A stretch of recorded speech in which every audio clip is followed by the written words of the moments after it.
Hello guys, welcome back to our channel. അപ്പോൾ ഇന്നത്തെ നമ്മുടെ വീഡിയോ വന്നിട്ട് ഒരു easy and tasty cheesecake baking video ആണ്. അപ്പോൾ അതിനായിട്ട് നമുക്ക് കുറച്ച് ബിസ്ക്കറ്റ് വേണം. ഞങ്ങളിവിടെ എടുത്തിരിക്കുന്നത് ന്യൂട്രി ചോയ്സിൻ്റെ ബിസ്ക്കറ്റാണ്. നിങ്ങൾക്ക് ന്യൂട്രി ക്രഞ്ച് വേണമെങ്കിൽ യൂസ് ചെയ്യാം, അല്ലെങ്കിൽ നമ്മുടെ അരോറോട്ട് ബിസ്ക്കറ്റ് വേണമെങ്കിലും എടുക്കാം.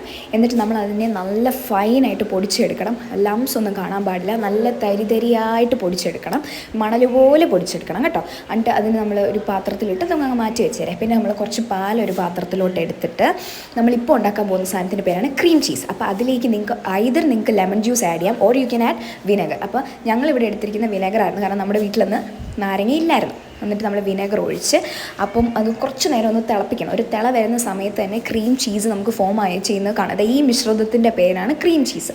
ഇനി നമ്മുടെ പരിപാടി എന്ന് പറഞ്ഞാൽ ഒരു വൈറ്റ് ക്ലോത്തോ അല്ലെങ്കിൽ എന്തെങ്കിലും ആയിക്കോട്ടെ, ഒരു കോട്ടൺ തുണിയിലോട്ട് ഈ ചൂടുള്ള സാധനം ഊറ്റി അതിൻ്റെ വെള്ളവും ഈ ബേസ് ഇട്ട് വരുന്ന ആ സാധനവും സെപ്പറേറ്റ് ചെയ്തെടുക്കണം. എന്നിട്ട് അതങ്ങ് മാറ്റി വയ്ക്കുക. ഇനി നമുക്ക് കുറച്ച് നെയ്യ് ആവശ്യമുണ്ട്. ഈ നെയ്യ് നമ്മൾ ഉരുക്കിയെടുക്കണം. എന്തിനാണെന്നറിയാമോ? നമ്മുടെ ഈ ബിസ്ക്കറ്റിൽ ആ നെയ്യ് ഒഴിച്ച് കറക്റ്റ് തന്നെ ഒന്ന് മിക്സ് ചെയ്തെടുക്കണം.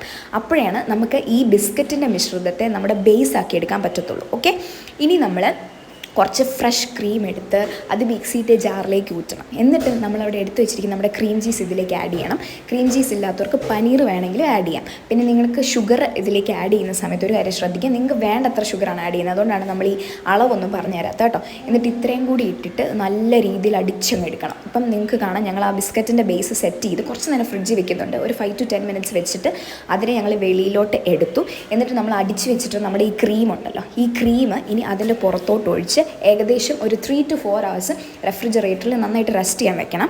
അപ്പോഴേ അത് കറക്റ്റായിട്ട് സെറ്റ് ചെയ്ത് കിട്ടത്തുള്ളൂ. പിന്നെ നമ്മൾ എടുക്കുന്ന സമയത്ത് കുറച്ച് ചോക്ലേറ്റും കൂടെ മെൽറ്റ് ചെയ്ത് ഒഴിക്കണം. ഞങ്ങളിവിടെ എടുത്തത് ഡയറി മിൽക്കാണ്, അതിൻ്റെ ഷോട്ട് എടുക്കാൻ വിട്ടുപോയതാണ് കേട്ടോ.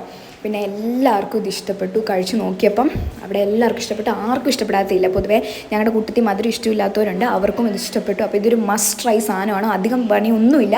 അപ്പോൾ എല്ലാവരും ഇത് ട്രൈ ചെയ്ത് നോക്കണം. അപ്പോൾ അത്രയേ ഉള്ളൂ. ടാറ്റാ, ബൈ ബൈ, സീ യു.